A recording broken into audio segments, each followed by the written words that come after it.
بسم الله الرحمن الرحيم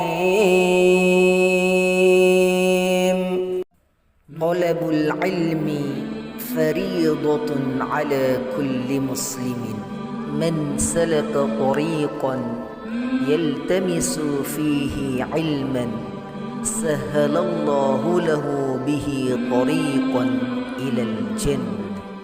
Wahlul sadri wa yassir li amri wahlul 'uqdatam min lisani yafqahu qawli. Allahumma anfa'na bima 'allamtana wa 'allimna bima yanfa'una innaka antal alimul hakim. Allahumma ij'alna min ahlil Qur'anil 'azim alladziina mahluka wa khassatuka ya rabbal alamin. Allahumma arhamna bil Qur'an wa ummana bil ghufran wajma'na 'alal iman. Allahumma dzakirna minhu ma nasina wa 'allimna minhu ma jahilna warzuqna tilawatahu ana al-laili wa atrafan nahar. Rabbana ighfir lana wa liwalidina wa limasyayikhina wa li asatidatina wa li aqribaina wa liman lahu haqqun alaina wa liman asana bil ma'ruf innaka antal ghafurur rahim. Bapak Ibu jamaah pengajian sore di Kamis hari ini, dengan terus mengharap rahmat dan karunia Allah Subhanahu wa taala, kita bersyukur. Kita mensyukuri nikmat yang Allah berikan kepada kita semuanya. Dan di antara cara kita bersyukur adalah dengan kita mendekatkan, meningkatkan interaksi persahabatan kita dengan Al-Quranul Karim yang sudah kita dengar, yang sudah kita baca. Kita berusaha untuk bisa memahami kandungannya.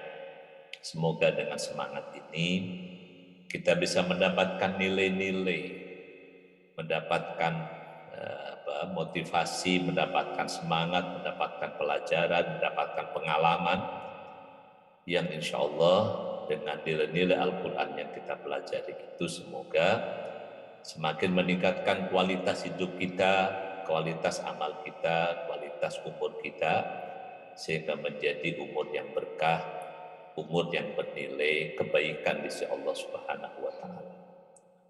Salawat salam kita sampaikan untuk Rasulullah sallallahu alaihi wasallam beserta keluarga dan para sahabatnya. Bapak Ibu rahimakumullah, yang kita pelajari dari pekan lalu, kita mempelajari tafsir surah Ar-Rahman, surah ke-55 dalam Tartibul Mushaf, di antara surah yang terkenal di kalangan kaum muslimin. Jadi kalau Rasulullah SAW dalam salah satu riwayat mengungkapkan bahwa surah Ar-Rahman ini adalah arusul Quran. Jadi primadona, pengantin Al-Quran adalah surah Ar-Rahman. Bisa jadi karena berulang-ulangnya pertanyaan Allah yang sampai 31 kali diulang tentang fabi ayyi ala'i rabbikum tukadziban, itu menjadi salah satu kekhasan, keunikan surah Ar-Rahman. Dan Ar-Rahman satu di antara Asmaul Husna yang juga kita senantiasa sebut dalam kehidupan sehari-hari kita. Begitu kita baca basmalah, yang kita baca adalah Bismillahirrahmanirrahim. Nah, Ar-Rahman yang oleh orang-orang kafir Quraisy Makkah itu, ya, mereka menolak tentang rahman Allah.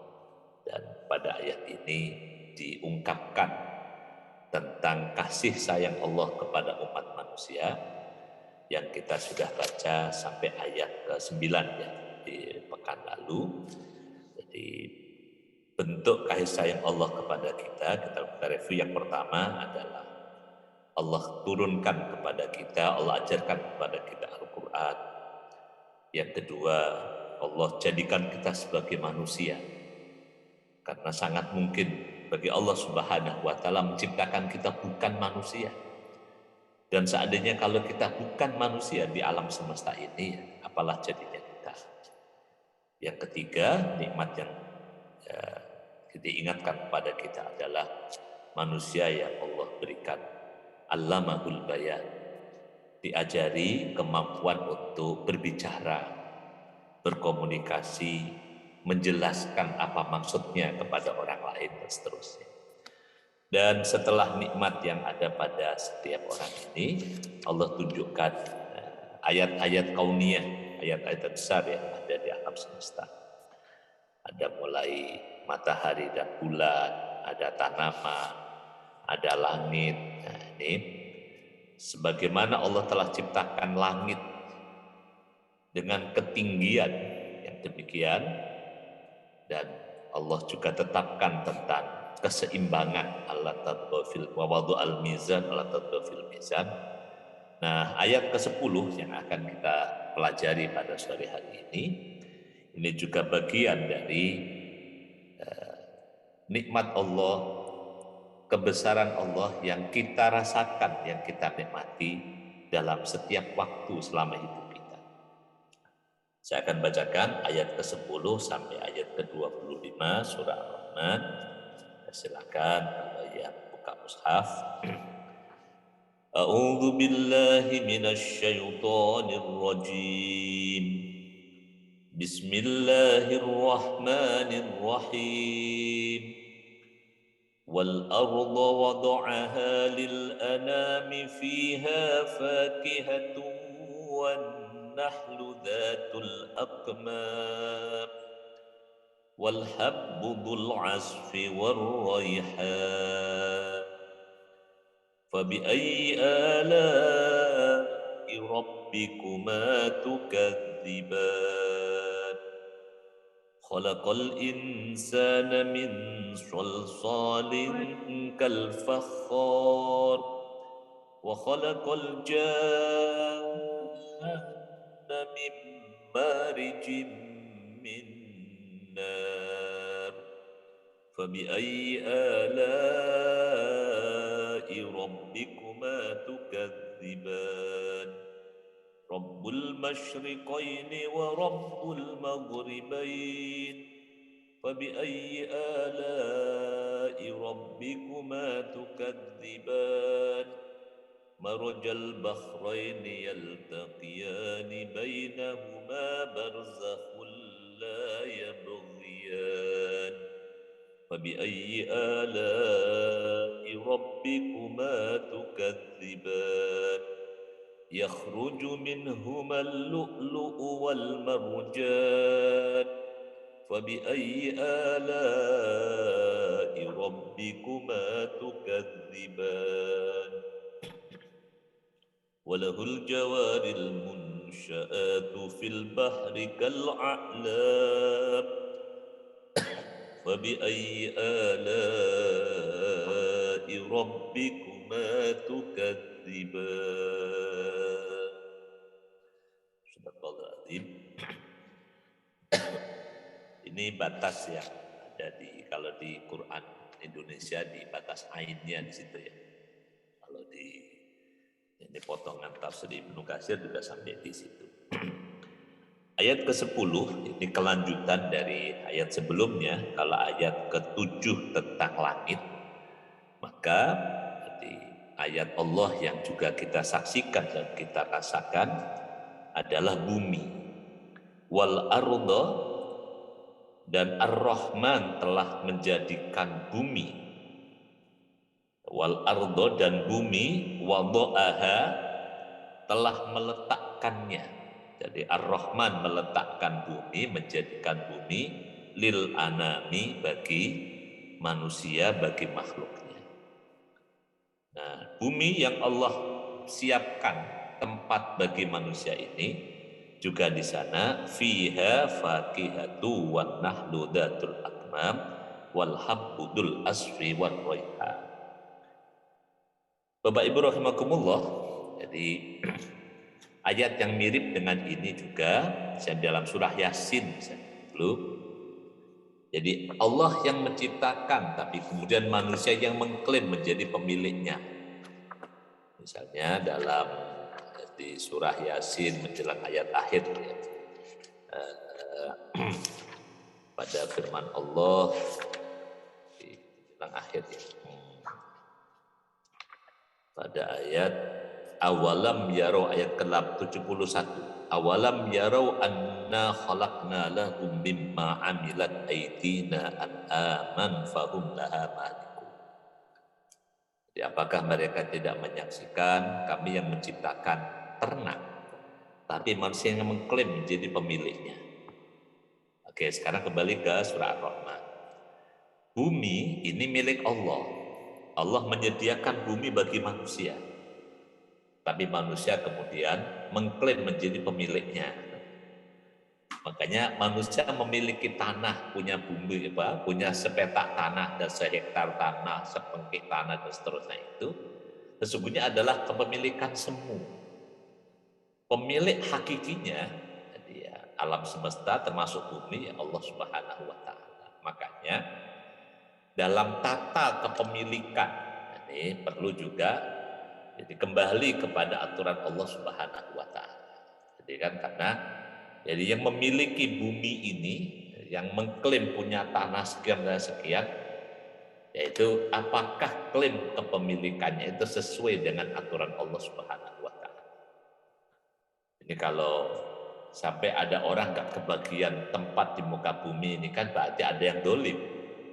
Jadi makanya wallahu a'lam bishawab, kalau kita dapati kayak di kota-kota besar ada tunawisma, gelandangan dan sebagainya, ini ya sesungguhnya memberikan teguran kepada kita.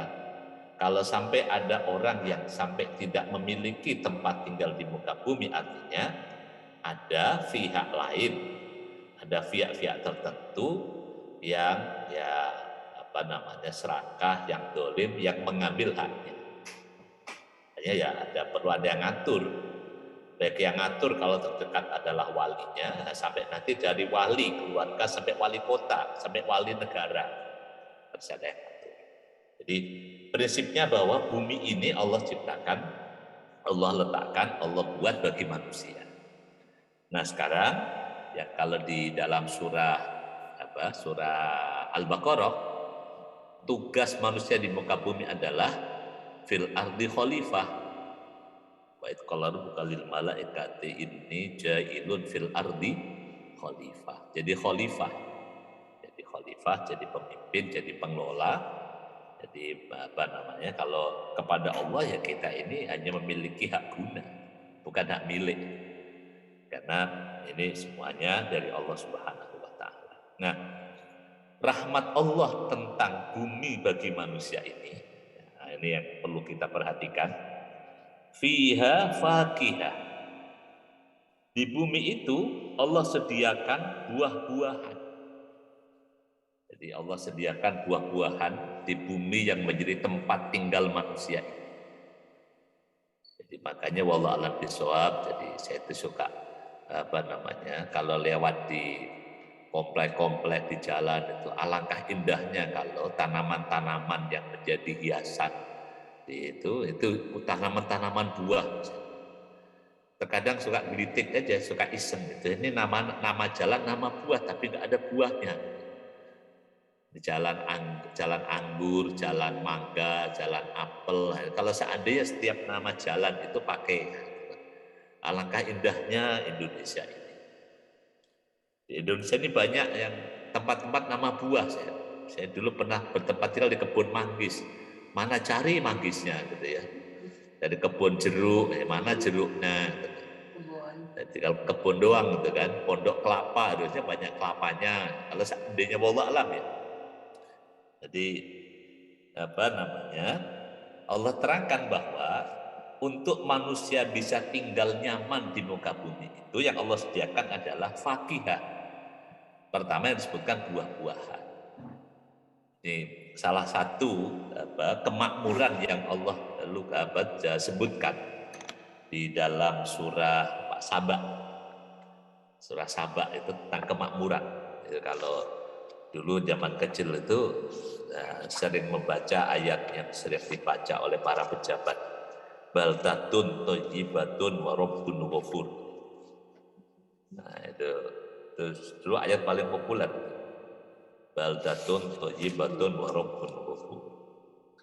Nah itu kalau kita perhatikan jadi tentang negeri yang baldatun thayyibatun wa rabbun ghafur itu,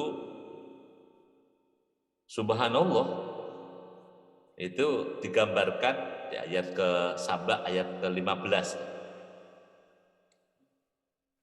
tentang negeri yang baldatun wa rabbun ghafur itu adalah, buat kita baca ayat ke-15. Laqad kana li saba'in fi maskanihim ayah jannatani ayyamini wa shimal.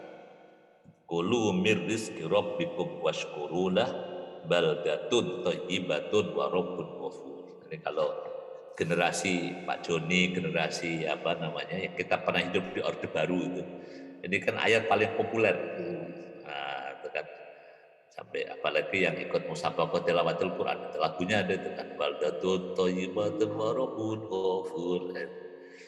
Nah itu paling gampang. Nah itu diantara penjelasan baldatun thayyibatun wa rabbun ghafur itu adalah ada jannatani ayyamini wa shimal, ada kebun di kanan kiri jalan. Jadi orang jalan kemanapun itu kanan kirinya itu kebun. Nah, itu kebunnya bukan kebun yang tanaman perdu, tanaman yang bisa orang menikmatinya. Kulu mir rizqi rabbikum washkurulah. Makanlah dari rizki yang Tuhanmu sediakan dan bersyukurlah kepada. Wallahu a'lam bishawab. Nih kalau kenangan teman-teman saya di kampung zaman kecil ini kan kita jadi jajah main seharian, nggak kelaparan, tapi nggak punya uang jajan.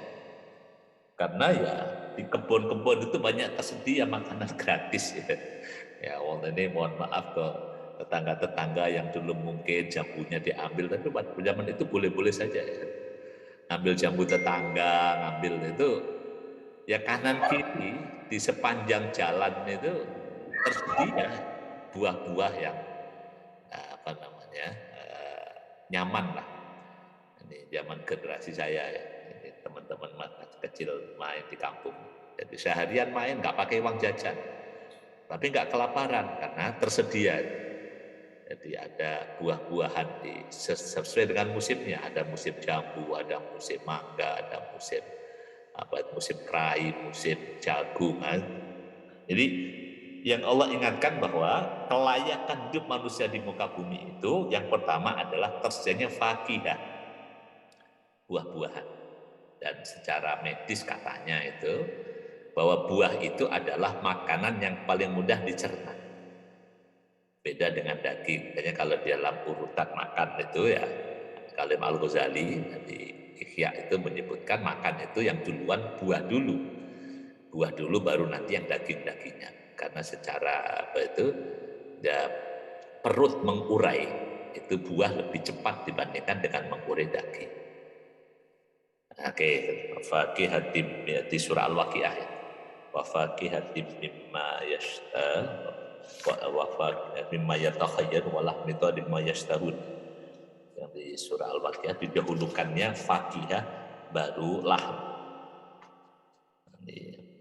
Di surah Al-Waqiah 20, wa fakihatin mimma yatakhayyarun wa lahmi thayrin mimma yashtarun. Jadi pertama buah. Ini wallahu a'lam bishawab. Kalau kita berkesempatan, jadi kalau misalnya sekarang kita sedang berusaha untuk mengembalikan kejayaan Indonesia dengan mengembalikan sebagai firdaus di muka bumi, maka saya menyarankan yang ditanam ini bukan tanaman biasa, tapi tanaman kalau bisa yang di sekitar rumah adalah tanaman buah. Ya apa saja, mau jambu, mau mangga, mau apa, tanaman buah, mau jeruk gitu kan. Nah beda nanti kalau yang hutan, yang diperlukan mungkin tanaman keras ya. Ini kalau diperlukan fakihah. Nih, silakan kamu melopori misalnya kalau Pak Joni misalnya di kompleknya disepakati misalnya jalan rambutan, kok tanamannya rambutan semuanya. Jalan mangga, tanamannya mangga semuanya, silakan aja. Jadi orang kalau nanya gampang, mana jalan rambutan, dicari aja banyak pohon rambutannya. Nah, wallah alam, ini isyarat Al-Quran yang bisa kita aplikasikan dengan sangat mudah di negeri kita. Nah, yang kedua yang Allah sebutkan wan nahlu, pohon kurma, kurma. Nah, ini padahal Makkah itu kan ini surah Makkiyah nih dalam pendapat para mayoritas ulama. Ar-Rahman itu surah Makkiyah. Di Makkah itu yang nggak ada pohon, nggak ada buahnya, nggak ada tanaman buahnya, juga nggak ada pohon kurmanya. Makkah itu kan gunung batu, lembah tandus yang kalau dalam ungkapan Nabi Ibrahim fi wadin ghairi dzar'in, lembah yang tidak ada tanaman. Tapi doa Nabi Ibrahim agar Makkah itu diberikan rizki minas samarot, rizkinya buah-buahan, karena itu keperluan manusia. Nah, ini wan nahlu, ini yang paling dekat dengan orang Makkah zaman itu, kurma. Jadi kurma, ya, makanan pokok mereka kurma, dan ini ya sesuai dengan tempat tinggal di mana orang itu berada, dan ada keunggulan tentu tentang kurma ini. Jadi bisa menjadi makanan pokok yang disimpan bertahun-tahun, berbulan-bulan, dan makannya juga simple. Jadi cukup langsung ya, kalau yang mulai bisa dimakan dari yang mengkel, yang mateng, bisa disimpan dalam bentuk kering maupun dalam bentuk yang basah itu ya. Wallah namanya macam-macam tuh kurma. Nah, ini pohon kurma datul akmam yang memiliki tangkup. Kalau Jawa itu ada mancungnya, hampir mirip karena kurma itu palem ya. Maka mirip pohon kelapa. Ada manggar, ada mancungnya. Jadi ada penutup buah yang ketika baru keluar buahnya, keluar mangga mancungnya itu, nanti ada keluar manggar sampai terus dari bunga hingga menjadi buah muda, terus sampai akhirnya menjadi kurma setengah matang, kurma matang. Jadi kalau kita pahami dengan konteks Indonesia gimana? Ya ini bahwa untuk kelayakan hidup, bahwa bumi yang Allah sediakan ini pengolahannya pertama dari buah, yang kedua kalau kita manai an-nakhludatul akmam ini ya makanan pokok. Jadi menyediakan makanan pokok di mana orang itu tinggal. Dan alhamdulillah di Indonesia dengan keanekaragamannya, sekarang kita harus mengakui bahwa setiap wilayah memiliki kekhasan makanan pokoknya sesuai dengan daya dukung tanah yang ada. Misalnya kalau Jawa, jadi mayoritas padi, makannya beras, makan nasi. Madura yang dulu dikenal sebagai penghasil jagung karena memang tanahnya lebih cocok untuk ditanami jagung. Indonesia Timur dengan sagu dan singkongnya misalnya, mereka lebih akrab. Kalau saya dengan teman-teman di Maluku, Ambon itu lebih suka makan singkong daripada makan nasi karena mereka lebih terbiasa. Dan memang pernah jadi salah satu kebijakan dulu Pak Harto, jadi orang diusahakan bahwa untuk semuanya makan nasi, kan menurut Pak Harto nasi itu yang lebih bagus misalnya. Tapi ternyata sekarang dari ilmu kesehatan bahwa tidak selalu orang itu cocok makan nasi. Ada yang bahkan orang-orang itu lebih cocok makan gaplek gitu kan. Ya akhirnya sekarang kita akui bahwa saya dulu pernah punya dosen yang bagus, saya punya kaedah cara makan yang bagus, namanya dosen Ustadz Mas'ud dari Saudi. Jadi dia punya kaedah, dimanapun dia berada, maka dia akan makan makanan yang dimakan oleh masyarakat itu selama itu halal. Jadi kaedahnya, jadi makanan di tempat dia berada yang halal itulah yang cocok di tempat itu. Itu yang mengajarkan fleksibilitas lidah kita. Akhirnya saya belajar dari kaidah beliau, sehingga kalau dimanapun ya makan yang tersedia di alam di tempat kita berada. Jadi misalnya beliau orang Arab, tapi kalau di Indonesia ikut makan di warung Padang, di warteg itu biasa aja, karena dia percaya bahwa ini yang lebih cocok di sini, karena di sini produknya beras nasi. Nah, begitu nanti kalau di Ambon, di Maluku ya makan singkong, makan sagu, papeda itu juga itu dianggap itu yang paling cocok di tempat itu. Karena ini tentang makanan pokok di mana kita berada. Jadi kalau Allah menyebutkan wan nahlu datul akmam, ini yang cocok ketika orang di Arab ya ini setelah pertama buah, kedua kurma. Kurma.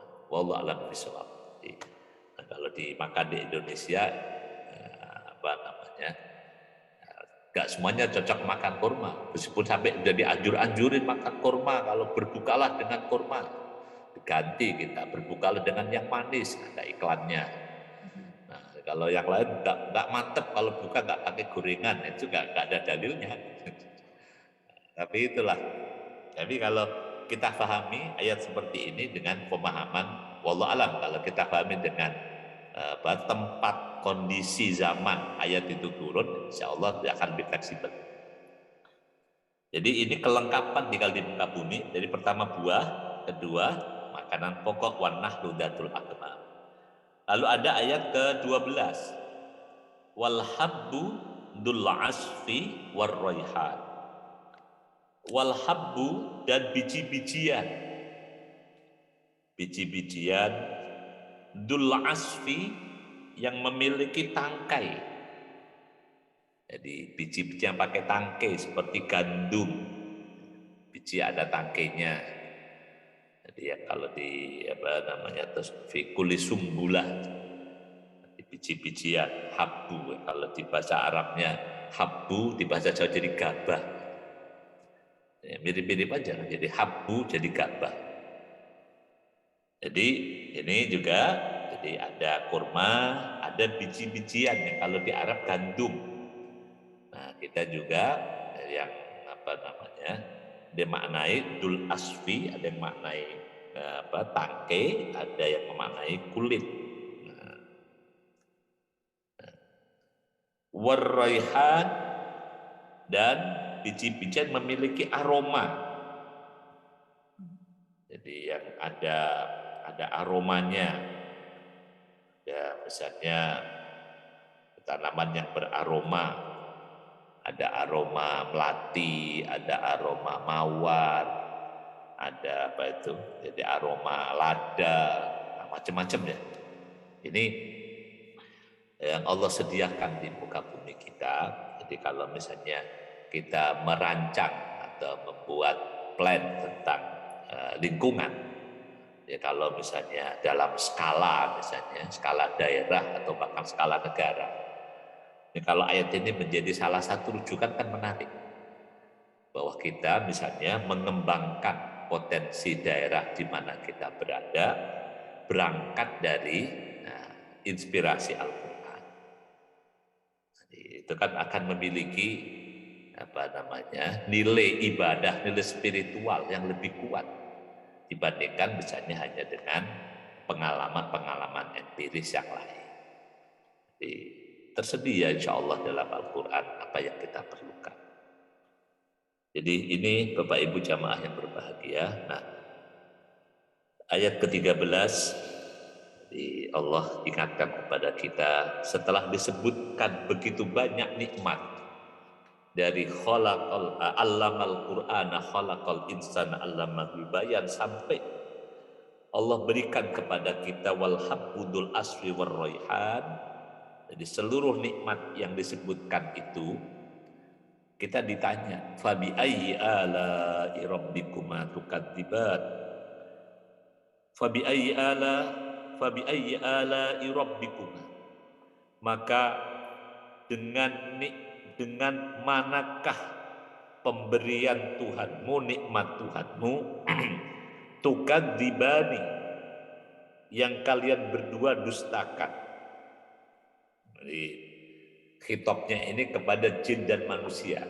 Wahai jin dan manusia, setelah disebutkan nikmat yang begitu banyak dari ayat Allamal Qur'an, khalaqal insana allamahul bayan, sampai wal habdul aswi war raihan. Ada enggak nikmat yang bisa kita ingkar? Jadi makanya dalam hadis Nabi disebutkan, jadi ketika diperdengarkan ayat ini, jadi Nabi Shallallahu Alaihi Wasallam menyampaikan riwayat bahwa ketika mendengar ayat ini itu jin, dalam hadis Ibnu Umar, Rasulullah SAW qara'a surat Ar-Rahman ala ashabihi. Nabi membaca surah Ar-Rahman di hadapan para sahabat. Fasakatu, para sahabat pada diam, terkesima dengan penuturan nikmat itu. Faqala, Nabi bertanya, mali asma'ul jinna ahsana jawaban rabbiha minkum.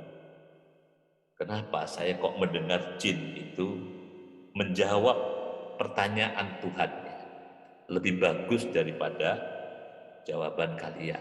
Para sahabat pada diem. Ternyata jin ini menjawab ketika Allah bertanya, fabi ayyi ala'i rabbikuma tukadziban. Kata jin, jin menjawab, wala bi syai'in min ni'amika rabbuna nukadzibu falakal hamdu. Wala bi syai'in min ni'amika rabbana nukadzibu falakal hamdu. Ini Nabi dengar dari jin. Ini juga hadis yang diriwayatkan dari Ibnu Umar radhiyallahu anhu. Kalau dalam kitab, yaitu di kitab At-Tirmidzi, dalam tafsir ayat ini juga Al-Mustadrak Imam Hakim. Jadi kalau mau ditelusuri, unik juga. Nabi meriwayatkan, menyampaikan tentang apa yang Nabi dengar dari jin. Bahwa jin ketika Nabi membaca ayat fabi ayyi ala'i rabbikuma tukadziban, Nabi mengapresiasi respon jin yang mengatakan wala bi syai'in min ni'amika rabbana nukadzibu. Dan tidak ada sesuatu pun nikmatmu Rabbana wahai Tuhan kami nukadzibu yang kami dustakan. Falakal hamdu. Maka hanya bagimu ya Allah pujian. Jadi ya meskipun dari jin kalau itu benar ya Nabi apresiasi. Tidak seperti sekarang orang a priori gitu ya. Pokoknya kalau dari yang nggak disukai, pokoknya salah semua lah. Ini jin saja ketika yang disampaikan benar ya Nabi apresiasi. Nah, kemudian dalam adab tilawah berikutnya kita dalam riwayat itu dianjurkan dan sebagian mengatakan bahkan disunnahkan. Antara dianjurkan disunnahkan agak tidak ya. Kalau anjuran nama juga anjuran. Kalau sunnah sudah sampai ada hukum anjuran yang lebih kuat. Jadi dianjurkan minimal ketika mendengar ayat fabi ayyi ala'i rabbikuma tukadziban, maka dijawab dengan wala bi syai'in min ni'amika rabbana nukadzibu falakal hamdu.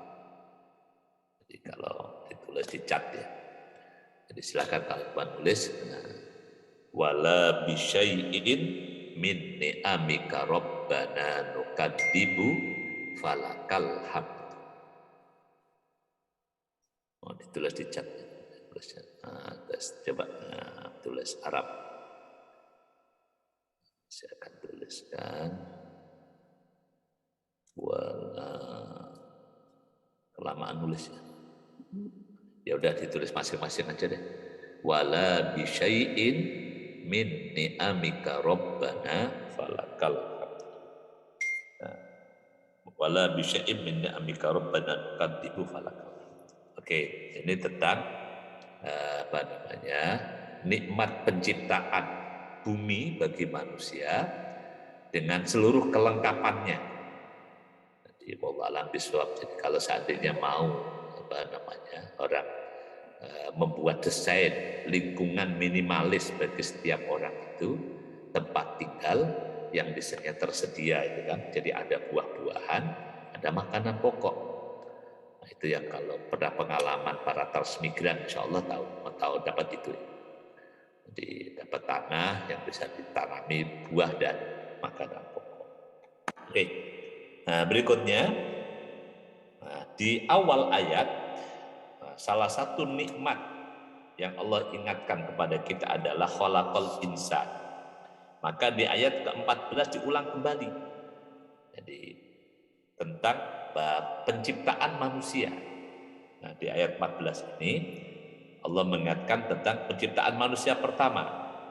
Khalaqal insana min salsalin kal fakhar.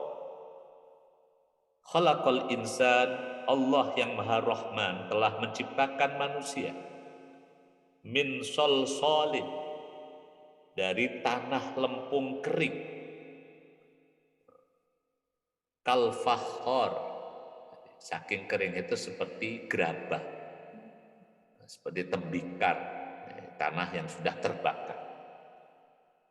Ini Bapak Ibu rahimakumullah, kalau kita kaitkan dengan cerita ayat-ayat lain penciptaan manusia. Nah, ini manusia pertama, kalau nanti yang keturunannya kan summa ja'alna naslahu min sulalatin min ma'in mahin. Ini manusia pertama.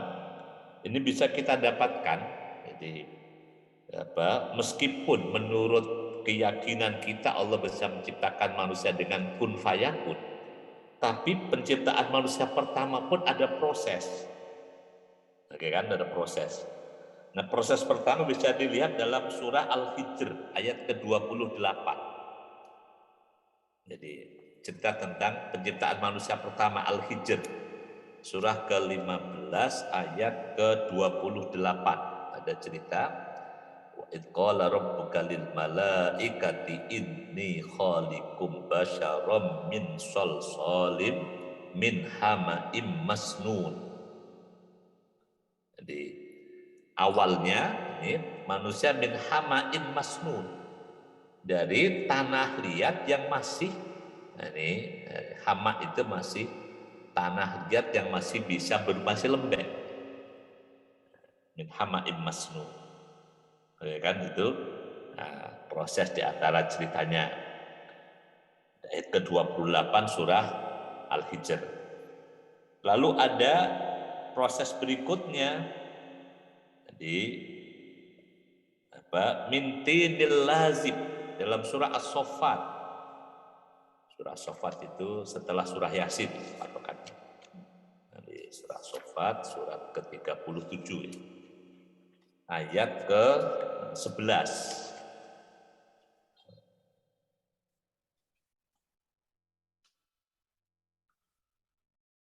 Ayat ke-11.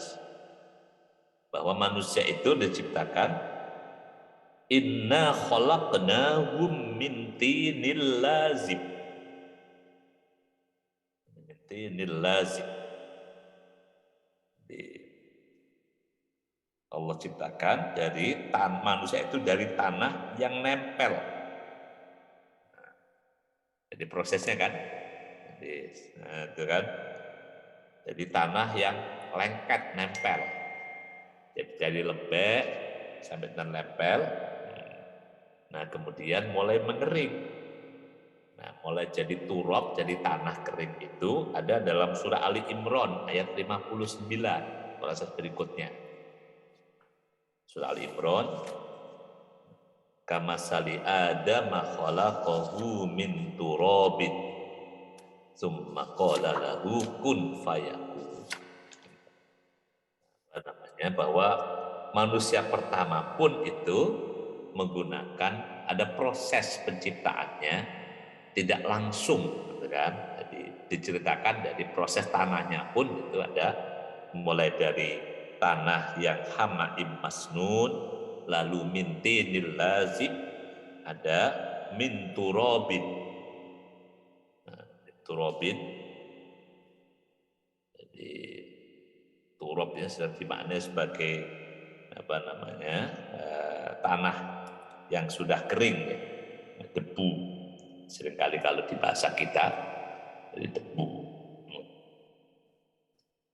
Ini kalau kemudian dalam ilmu pembuatan tembikar, jadi yang dipakai itu meskipun dari tanah yang lembek sampai lengket, nanti dikeringkan sampai sudah kering banget, baru diguyur air, diaduk. Begitu makin tanah itu kering, begitu diaduk dengan tanah, maka hasil tembikannya itu makin bagus.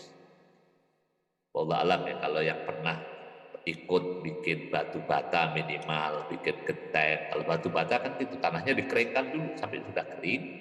Nah, baru dikasih air, diaduk-aduk, nah, baru cetak menjadi batu bata. Ini kalau kita lihat prosesnya. Jadi manusia pun dalam Al-Quran Allah ceritakan dengan jenis tanah yang disebutkan sifat yang berbeda-beda. Nah, proses akhir yang ada dalam surah Ar-Rahman ini, manusia diciptakan min solsolin kal fakhor. Jadi tanah yang sudah kering, sampai tanah itu keras seperti tembikar. Wallah alam bisawab. Jadi kalau ini yang di masyarakat yang pengrajin gerabah Bantul di Kasongan. Kalau saya ada dekat kampung itu yang bikin batu bata, ada yang bikin kendi atau itu cobek, itu yang lihat bahwa tanah yang mau diolah untuk jadi tembikan itu meskipun nanti akan dilembekkan tetap harus melewati dikeringkan dulu sekering-kering. Jadi makin kering hasilnya makin bagus. Wallahu a'lam bishawab. Oke ya, ini proses makanya. Jadi cerita tentang manusia yang seperti ini, bahwa manusia itu penciptaannya melalui proses, maka nanti kalau kita mau melakukan perubahan apapun pada manusia, ya kita jangan berharap perubahan yang mendadak, perubahan yang spontan, karena sunnah penciptaan manusia, bahkan manusia pertama itu dengan proses tanahnya pun melewati proses dari tanah liat, tanah lembek sampai tanah kering. Itu ada proses-proses yang harus dilalui. Makanya seringkali manusia itu nggak siap kalau mendapatkan sesuatu yang mendadak. Bahkan misalnya orang mendadak kaya saja bisa jadi bingung kan, itu kan dalam cerita kadang ditayangkan di televisi kan, orang dapat duit dadakan misalnya, tiba-tiba dapat duit sekian juta, suruh belanja dalam waktu misalnya 1 jam, itu bingung orang mendadak. Padahal kalau seandainya dikasih tidak mendadak, misalnya ada proses sosialisasi dan seterusnya, perencanaan, insya Allah juga akan lebih baik. Oke, jadi ini cerita tentang manusia dalam surah Ar-Rahman. Ini kalau kita rangkai dengan ayat-ayat lain, ini sepertinya adalah cerita yang menjelang finishing menjadi manusia. Jadi kal-fakhor, sosok kal-fakhor. Nah, insyaallah juga ya ayat ke-15 tentang wa khalaqal janna mim marijim min nar. Wa khalaqal janna, wa khalaqa, dan telah menciptakan Ar-Rahman, Allah yang Maha Rahman telah menciptakan al-jannah, bangsa jin, min marijin, dari yang menyala-nyala, min narin, dari api yang menyala-nyala. Makanya nanti apa hubungannya dengan setan? Ada setan penggoda manusia itu ada minal jinnati wan nas. Nah, kemudian kalau yang nas kan kelihatan ya, kalau yang enggak kelihatan ya disebut minal jinnati, ya campak sajin itu ya dari api kan, karena enggak kelihatan. Yang ada dalam surah Al-Kahfi yang pernah kita baca bahwa iblis itu kana minal jinni fa fasaqa an rabbi. Makanya ketika orang mengalami kena gangguan jin, gangguan apa itu, misalnya yang pelajaran Nabi kepada orang yang sedang marah, kan disuruhnya berwudu. Karena jadi marah itu dari setan, setan itu dari bangsa jin, jin itu dari api. Maka cara meredakannya adalah dengan berwudu dengan air. Ini kalau dalam hadis yang diriwayatkan dari Imam Muslim, khuliqatil malaikatu min nur wa khuliqal jannu min marijim min nar wa khuliqa adam mimma wusifa lakum. Malaikat diciptakan dari cahaya, jin diciptakan dari api yang menyala-nyala, dan Adam dari apa yang diserahkan kepada. Memang ada kemiripan antara malaikat dengan jin, antara api dengan cahaya. Dalam api memang ada unsur cahaya, tapi cahaya tidak harus dari api. Nah, kalau di api ada panasnya, cahaya tidak harus panas. Di api ada arangnya, ada arang. Kalau di cahaya nggak harus pakai arang. Itu membedakan malaikat dengan jin. Tapi kalau sama-sama makhluk, itu kan makhluk yang tidak kasat mata manusia. Oke, ini salah satu penjelasan agar kita bersyukur kepada Allah bahwa menjadi manusia diciptakan dari tanah. Nah, ini yang pertama, asal muasalnya, lalu keturunannya diciptakan jadi min nutfatin mim ma'in mahin.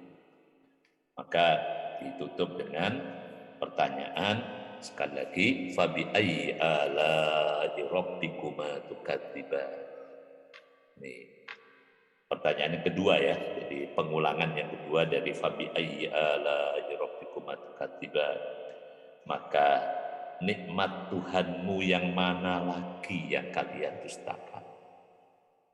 Pemberian Tuhanmu yang mana lagi yang kalian dustakan?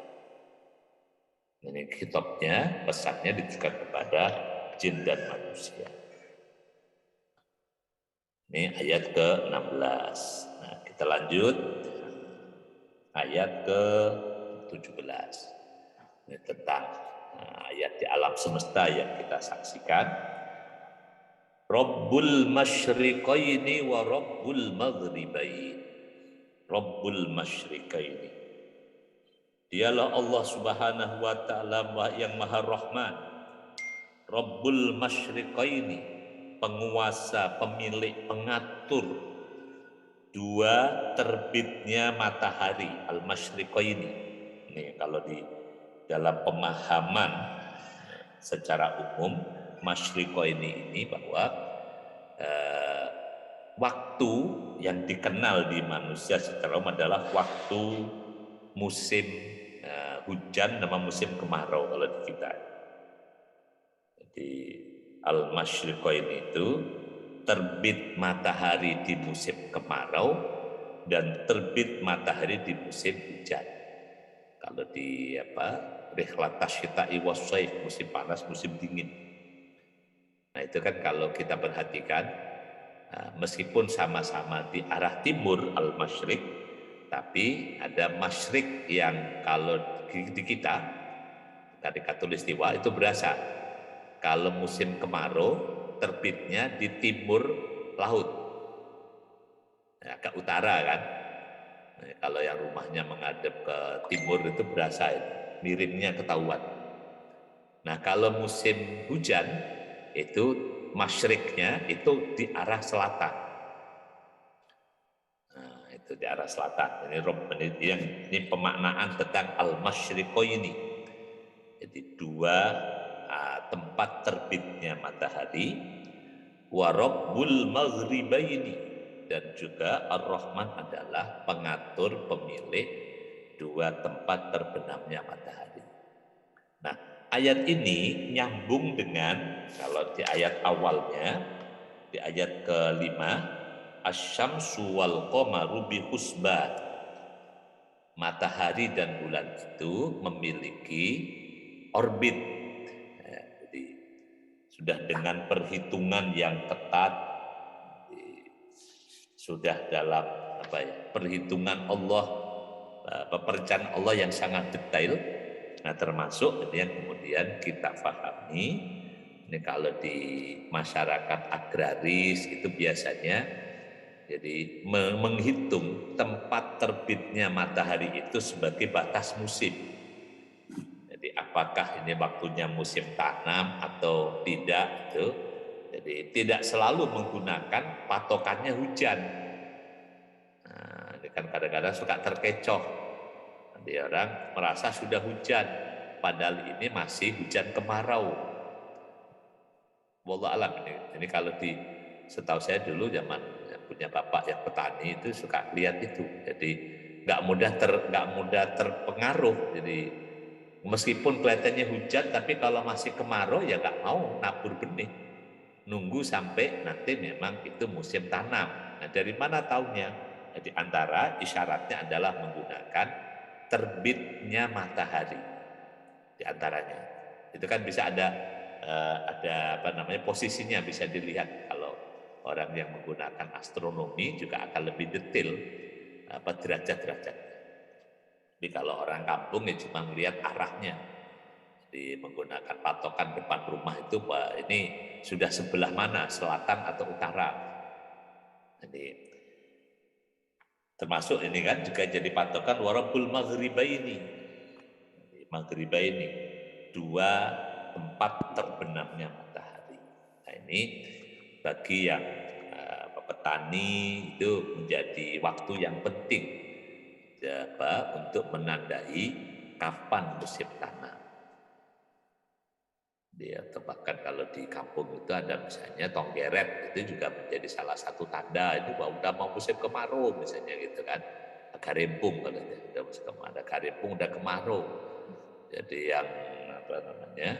yang mau benerin rumah, nah itu biasanya dulu ganti welit, nah itu nunggu sampai ada suara itu. Sebab kalau udah atap rumah dibuka masih musim hujan ya sangat berisiko. Oke, ini kalau sekarang udah musim nggak beraturan ya. Kadang musim hujan tapi nggak hujan-hujan, musim kemarau tapi hujan terus. Oke, ini tentang pengaturan waktu. Fabi ayyi ala'i rabbikuma tukadziban, maka nikmat Tuhanmu yang manakah yang kalian dustakan? Maka tadi jawabannya jin wala bi syai'in min ni'amika rabbana nukadzibu falakal hamdu. Tidak ada satupun nikmatmu wahai Tuhanku yang kami dustakan, hanya kepadamu lah segala puji. Nah, kemudian yang ke-19, marojal bahraini yaltaqiyan. Maroja, Allah Subhanahu wa taala melepaskan al-bahraini, dua lautan. Laut air tawar dan laut air asin. Dari sungai, dari laut. Jadi wallah alam, kalau yang di peta geografi sering orang mencari di batas laut gitu. Jadi ada dua aliran sungai al-bahrain, jadi yang tawar dan yang asin. Bainahuma barzakhun, di antara keduanya itu ada barzah. Makanya barzah sering juga alam kubur disebut juga dengan alam barzah. Karena arti barzah artinya pembatas, sekat. Nah, alam kubur disebut alam barzah karena dia pembatas antara dunia dengan akhirat. Nah, ini di antara dua laut itu ada barzah, ada pembatas, la yabghiyani, yang di antara kedua itu tidak saling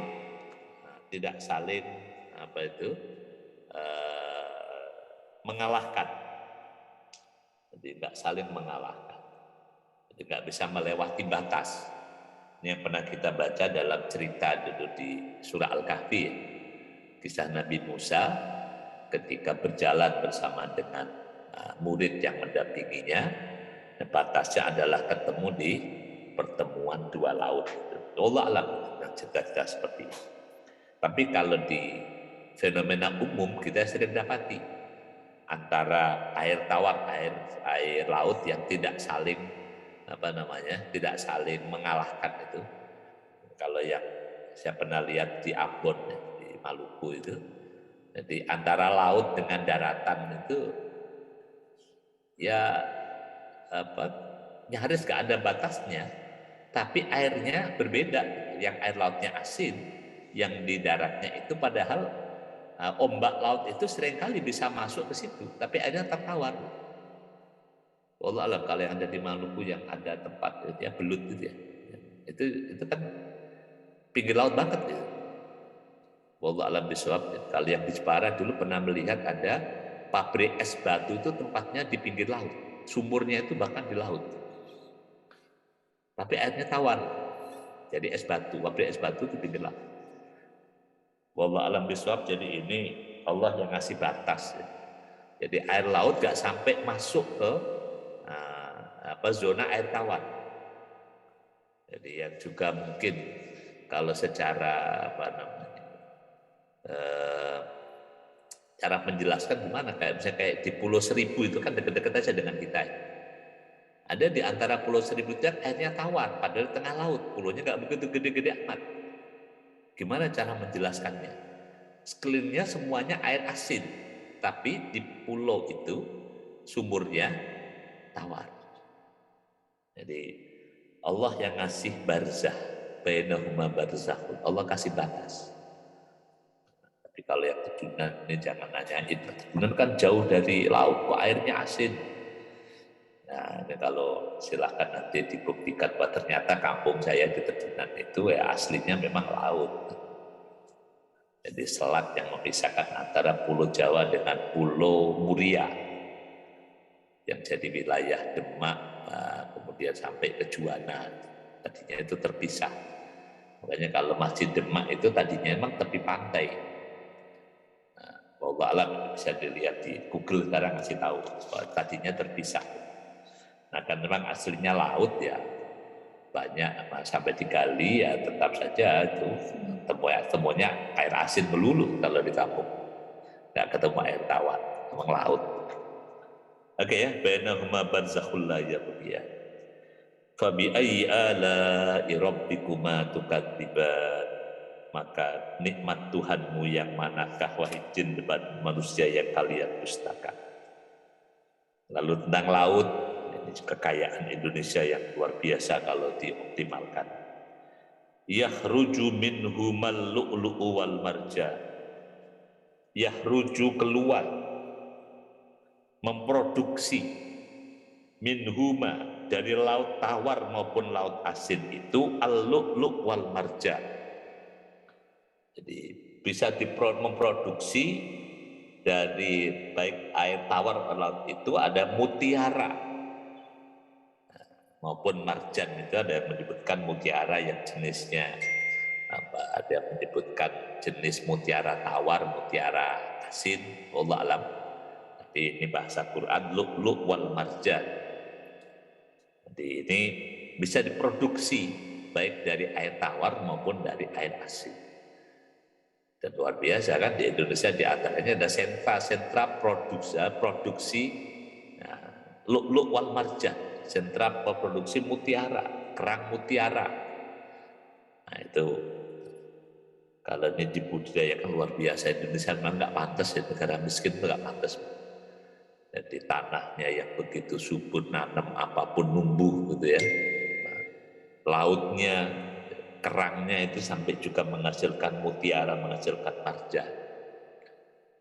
Maka fabi ayyi ala'i rabbikuma tukadziban. Waktu sudah lewat sedikit ya, tajam. Maka nikmat Tuhanmu yang manakah wahai jin dan manusia yang kalian dustakan. Kemudian walahul jawaril munsya'atu fil bahri kal a'la. Walahu, dan bagi Allah dalam genggaman kekuasaan Allah al-jawari, kapal-kapal, al-munsya'atu, yang muncul, yang tampak, fil bahri lautan kal a'lami seperti gunung-gunung. Ini pada zaman itu Allah Subhanahu wa taala menyampaikan bahwa manusia itu bisa bikin kapal yang segede gunung.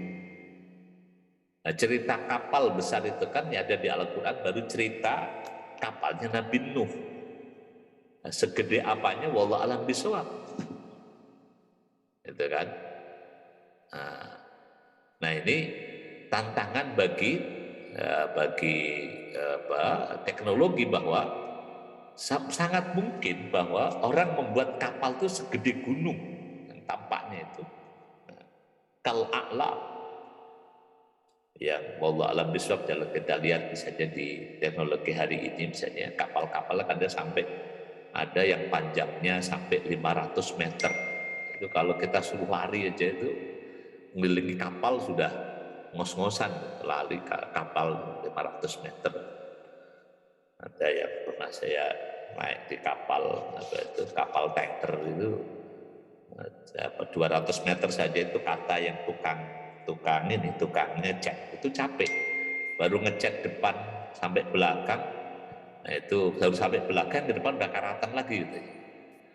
Nanti itu baru 200 meter, panjang 200 meter, lebarnya 170 meter, jadi kayak dua ke lapangan bola gitu.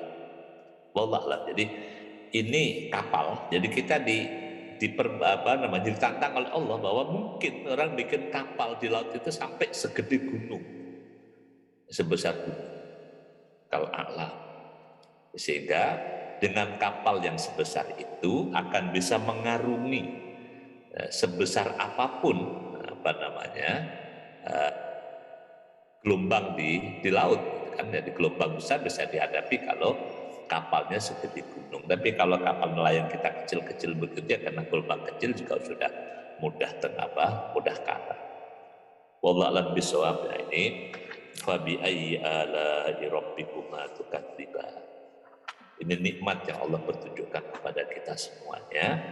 Dan sekali lagi, sikap terbaik dalam menghadapi nikmat ini adalah bersyukur. Wala bi syai'in min ni'amika rabbana nukadzibu falakal hamd. Hanya kepadamu ya Allah pujian. Jadi Allah tunjukkan sebegitu banyak nikmat pada kita semuanya. Baru sampai ke 25 sore hari ini, semoga bermanfaat untuk kita semuanya.